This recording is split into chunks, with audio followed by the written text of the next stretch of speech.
Welcome back, Heartland Focus. I'm sitting here with Chris Prue, president of the Omaha Education Association. Hey, Chris, welcome back again. well, the first segment we spent, talking about what's happening with the state aid formula, the governor's, his role in terms of education, and I think, to your point, I think we have to have a serious conversation. We have to sit down and not. We got to sit down with the right people, teachers, parents, and come up with a solution of making sure we have the necessary resources and tools to win our future as it relates to education.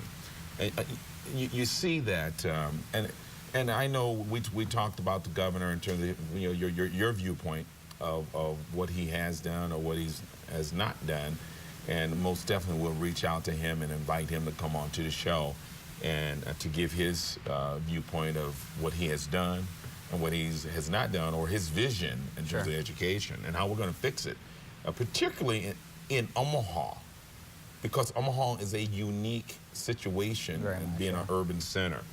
Bill Gates, he's weighing in this whole thing of education, trying to use his clout and resources to help shape the discussion. He's most recently, I think it was an article that talked about advancement degrees and not really focusing on paying teachers based on advancement degrees, but more in terms of experience and performance in the classroom. Talk to that a little bit.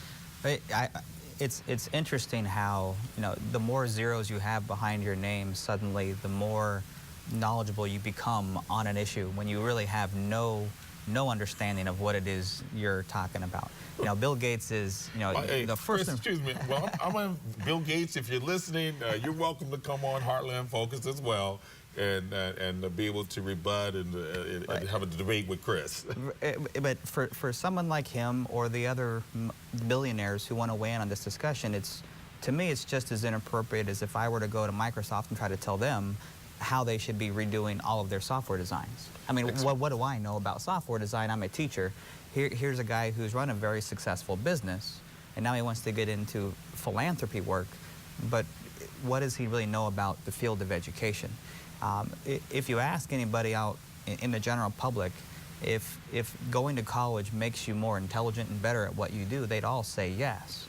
And so for Bill Gates to come back and say, well, no, that's not the case. We shouldn't be rewarding people for going back to school and getting more advanced degrees and better education. It doesn't add up.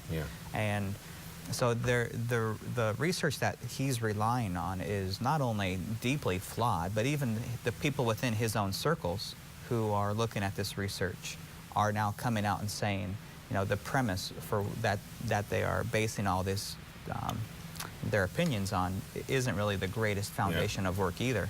So as much as I would agree that we can't keep doing the same thing and hoping for different results, we do need to be looking at how we're going to do things differently. But we have to also apply some level of intelligence into this conversation and not just conjecture or strict opinion. Most definitely, I would welcome my viewers to weigh in. Send your opinion about this conversation, www.heartlandfocus.com, and we'd love to have your insights and your opinion on this conversation. Chris, I happen to agree with you. I think, I think we've built a system based on education in the workforce. And when you look at promotions, you look at job descriptions and requirements, is built on, and research shows, you get a high school education, you graduate from high school, it's going to earn you, the value is going to be so much in terms of your earnability.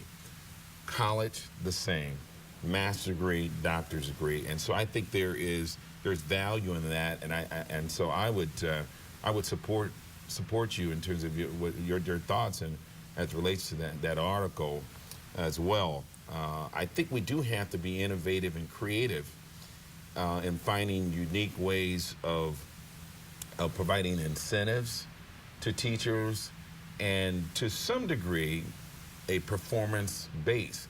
And sometimes, we have this notion that, the teachers don't, they're in a system, they're protected by the union. I mean, you Right. have this uproar in Wisconsin, protected by the union, there's no accountability. How do you respond to that, Chris?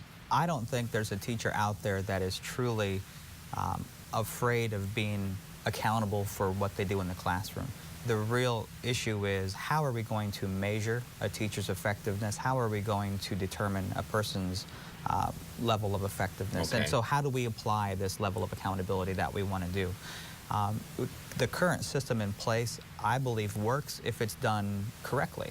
And that is, you have people who serve as your evaluators, whether it's your principal, your assistant principal, curriculum supervisors at the central office. There's a multitude of people who can serve as an evaluator. They come into your classroom, they watch you teach, they watch how you handle what you're supposed to be doing, and it's all judged based on a certain level of performance that you're supposed to adhere to, and it's that performance that everybody acknowledges leads to better results for student achievement.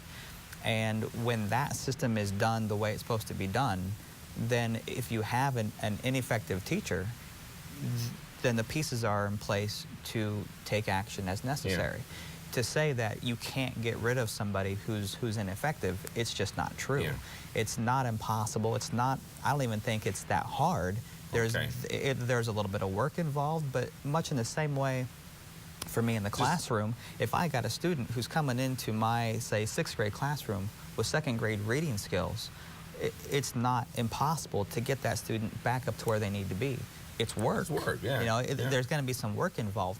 So the same thing should apply for our teachers. If they're coming in and somebody identifies that there's a weakness in place, then there's a system that we can use to identify where those weaknesses are, get them the help they need so they can become more effective, and just go from there.